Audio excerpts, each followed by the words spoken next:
There is a growing divide online. Nigerians arguing bitterly over whether or not they support a US invasion of their own country. Yes, you had that right. Following Donald Trump's recent threat to intervene militarily, if the Nigerian government does not do something about what it calls the killing of Christians, the internet went up in flames.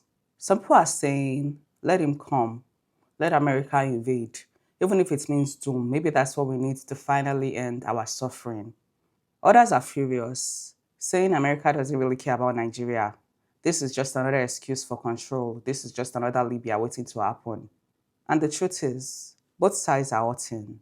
Both sides are speaking from pain.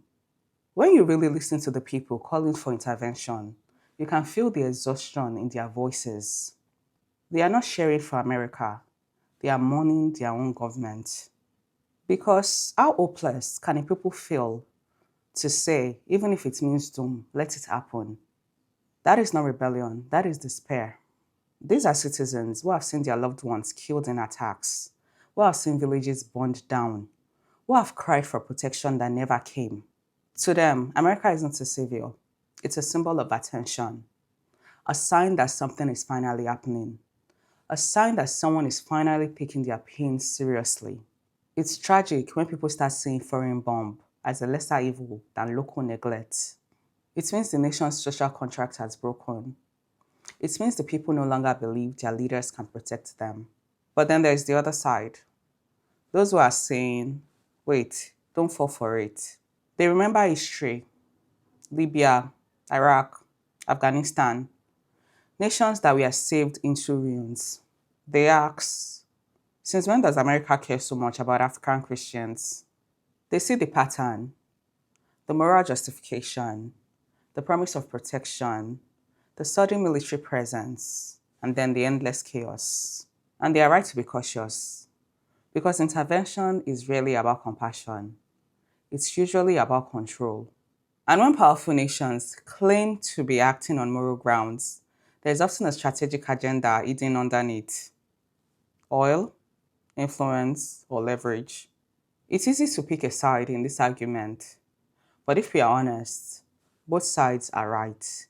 One side is crying from suffering and neglect. The other side is warning from memory and betrayal. And both are speaking from wounds. Wounds from leaders who failed to protect, and by a world that never truly cared. So Nigerians find themselves stuck between two forces they don't trust: a government that has failed them, and a global power that has used others like them before. That's the tragedy here. It's not just political, it is spiritual. There's something almost biblical about this moment, because desperation can start to sound like faith, like help is finally coming. But not every help is holy, not every savior is sent by God. Sometimes deliverance can be a disguise for domination. And sometimes God lets a nation reach the end of itself, not so that outsiders can step in, but so that the people within can finally wake up.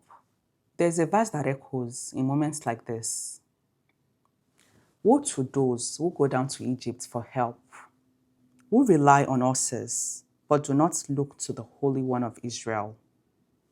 Isaiah 31, verse 1. This verse isn't about Egypt, it is about misplaced trust. It is about what happens when people would rather look outward than upward. Because the truth is, God can restore a nation from within, but He cannot bless an invasion disguised as salvation. Maybe this moment, all this noise, all this pain, isn't about America at all.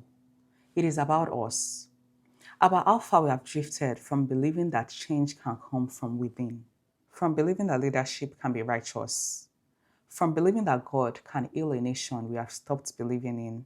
Because if citizens are saying, if it means doom, let it happen, what we are saying is we have lost hope.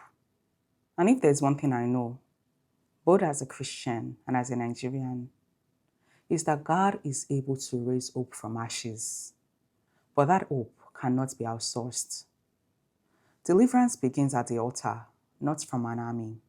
This has been Utters and Agendas, where faith meets the hard questions of culture and power. If this episode spoke to you, then share it because sometimes reflection is the first step towards reform. Until next time.